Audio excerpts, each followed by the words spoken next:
रहीम अस्सलाम वालेकुम। आज मैं आपको मटर और पीस का पुलाव बनाना सिखा रही हूँ। मटर पुलाव बनाने के लिए हमें जो इंग्रेडिएंट्स दरकार हैं उसमें 1 tablespoon yoghurt, 2 to 3 green chilli, 1 tablespoon mint leaves and fresh coriander, 1 tablespoon साबुत धनिया, 1 टेबल स्पून सौंफ, 1 मीडियम प्याज,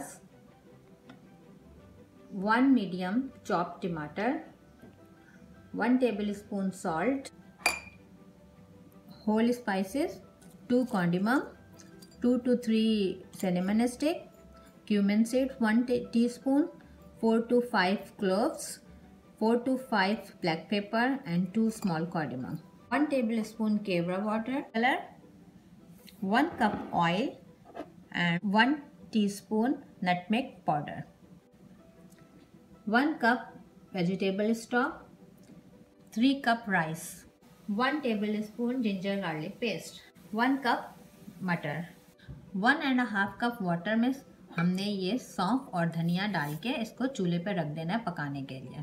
सौंफ धनिया का पानी है जो हमने बॉईल करने रखा था, ये बॉईल हो गया। अब हम इसे छान लेंगे।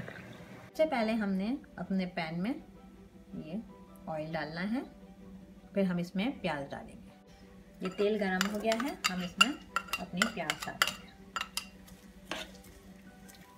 नाज़रीन, हमारी प्याज हल्की सी गोल्डन ब्राउन हो गई है। अब हम इसमें अपना जिंजर गार्लिक पेस्ट डालेंगे, ऐसे स्टर करेंगे। अब हम इसमें अपने होल स्पाइस डालेंगे,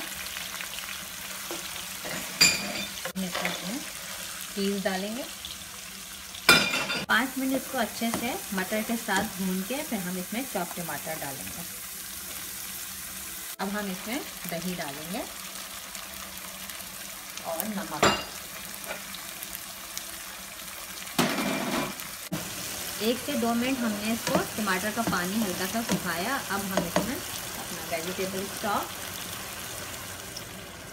और ये जो हमने पुदीने का और सौंफ का पानी बनाया ये डालेंगे। मीडियम आंच करके हम इसको थोड़ी देर पकने देंगे। अभी 2 मिनट तक पकने के बाद हल्का सा इसमें बॉयल आने लगा है। अब हम इसमें हरा धनिया, पुदीना और हरी मिर्च ऐड करेंगे। अब हम इसमें चावल ऐड करेंगे अपने। अभी हमारे चावल रेडी हैं दम पे लगाने के लिए। हमने हल्की आंच करनी है अपनी और हल्का सा इसको चलाना है, ऐसे बिल्कुल हल्के हल्के फोले फोले। ये केवड़ा वाटर है। अब हम इसमें येलो फूड कलर डालेंगे और फिर हम ये नटमेग पाउडर इसमें डालेंगे। ये हम जब दम पे लगाएंगे तब डालेंगे। ये जो हमने फूड कलर बना के रखा था हल्का हल्का इस तरह पोर कर देंगे सारा। बस अब हम इसे 5 मिनट दम पे रख देंगे और हमारे ये मटर पुलाव रेडी है।